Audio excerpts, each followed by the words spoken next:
நான் டிரைவர் கிடையாது, உண்மையை உடச்சி சொன்ன கார்த்தி. கார்த்திகை தீபம் சீரியலில் அடுத்ததாக என்ன ஆக போகுது அப்படின்றத டீட்டெயிலாக பார்க்கலாம். சேனலை சப்ஸ்கிரைப் பண்ணிக்கோங்க, பெல்லைக்கான மறக்காமல் கிளிக் பண்ணிக்கோங்க. ஸோ கார்த்திகை தீபம் சீரியலில் இப்போது சாமுண்டீஸ்வரோட ஃப்ரெண்டாக வந்த ராஜேஸ்வரிக்கிட்ட ரேவதியை இவங்க அறிமுகப்படுத்துகிறாங்க. அதுக்கப்புறமா கார்த்தியை வந்து கூப்பிட்டு இவன் தான் எங்கள் வீட்டு டிரைவர்னு சொல்லி இப்போ கார்த்தியை இன்ட்ரோ கொடுக்குறாங்க. ஸோ கார்த்தியை பார்த்த ராஜேஸ்வருக்கு இவனை எங்கேயும் பார்த்த மாதிரி இருக்குது அப்படின்னு யோசிக்க ஒரு மீட்டிங்கில் கார்த்தியோட அட்டன் பண்ண விஷயம் அவங்களுக்கு ஞாபகத்துக்கு வருது. உடனே பிஏ கிட்ட கார்த்தியோட ஃபோட்டோவை அனுப்பி விசாரிக்கிறாங்க. அப்போ தான் கார்த்திக் ஒரு பிஸ்னஸ் மேன் அப்படின்ற உண்மை தெரிய வருது. இவங்க மனைவி தீபா இறந்ததுக்கப்புறமா அவர் இங்கே எங்கே போனான்னு தெரியல அப்படின்ற விஷயமும் இவங்களுக்கு தெரிய வருது. இப்போ கார்த்தியோட கம்பெனியை அவரோட அண்ணன் தம்பிக்கு தான் பார்த்துக்கிட்டு இருக்காங்க அப்படின்ற உண்மை தெரிஞ்ச ராஜேஸ்வரிக்கு இது செம்ம ஷாக்கிங்காக இருக்குது. ஒரு பெரிய பிஸ்னஸ் மேன் ஏன் இங்கே டிரைவராக வந்து நடிச்சிருக்கணும் அதுக்கு என்ன காரணம் அப்படின்றத மாதிரி இப்போ யோசிக்கிறாங்க. சாமுண்டீஸ்வர்கிட்ட இந்த விஷயத்த சொல்லலாமா இல்லை வேணாமா அப்படின்ற ஒரு குழப்பத்தில் தான் இப்போ இவங்க இருக்காங்க.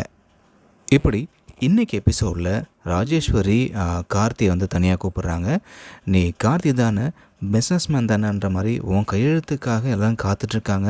ஆனால் நீங்கள் எங்கள் டிரைவரை வேலை பார்த்துட்ருக்கீங்க, அதுக்கு என்ன காரணம் அப்படின்ற விசாரிக்கும் பொழுது தான் கார்த்தி, ஆமாம் நீங்கள் ராஜேஸ்வரி தானே, எனக்கு உங்களுக்கு நல்லாவே தெரியும் அப்படின்ற மாதிரி சொல்கிறாரு. அது மட்டும் இல்லாமல் சாமுண்டீஸ்வரி என்னோடய அத்தை தான், எங்கள் குடும்பத்துக்கும் அவங்களுக்கும் ஒரு சின்ன பிரச்சனையாகி அவங்க பிரிஞ்சு வந்துட்டாங்க. ஸோ 2 குடும்பத்தையும் ஒன்றா சேர்க்கறதுக்கு தான் நான் இங்கே வந்திருக்கேன் அப்படின்ற மாதிரி கார்த்தி எல்லாம் உண்மையும் சொல்கிறாரு.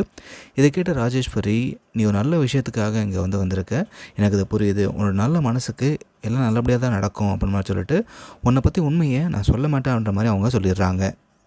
இன்னொரு பக்கம் இந்த மகேஷ் செம்மையாக சொதப்புறான். ஸோ மயில்வாகனம் பார்த்திங்க அப்படின்னா பாட்டி சொன்ன அந்த இலையை பறிச்சுட்டு வந்து கோட்டை நல்லா தேய்ச்சி அதை கொண்டு போய்ட்டு மகேஷ்கிட்ட கொடுத்து சாமுண்டீஸ்வரி போட்டுக்க சொன்னாங்கன்னு சொல்லி கொடுக்க அதை அவன் போட்டுக்கிறான். அதுக்கப்புறமா ரேவதியும் மகேஷும் 2 பேரும் மேடையில் டான்ஸ் ஆட ஆரம்பிக்கும் பொழுது மகேஷுக்கு செம்மையாக அரிக்க ஆரம்பிக்குது. இதனால் டான்ஸ் ஒழுங்கு ஆட முடியாமல் செம்மையாக மொக்க வாங்குறான். அதுக்கப்புறமா ஸ்வாதி டான்ஸ் ஆடுறாங்க. அதுக்கப்புறமா மயில்வாகனம் மற்றும் ரோஹிணியெல்லாம் ஆடுறாங்க. இதை அடுத்து எல்லாம் சேர்ந்து டான்ஸ் ஆடிட்டு இருக்கும்போது சாமுண்டீஸ்வரி அங்கே வந்துடுறாங்க. இவங்களை பார்த்ததுமே மொத்த குரூப்பும் செம்மையாக ஷாக் ஆகுது. ஆனால் ட்விஸ்ட் என்ன அப்படின்னா, இவங்கள சேர்ந்து சாமுண்டீஸ்வரியும் டான்ஸ் ஆடிட்டுருக்காங்க. இப்படி எல்லாம் சேர்ந்து செம்ம ஜாலியாக வந்து இந்த கல்யாணத்தை வந்து கொண்டாடிட்டு இருக்காங்க.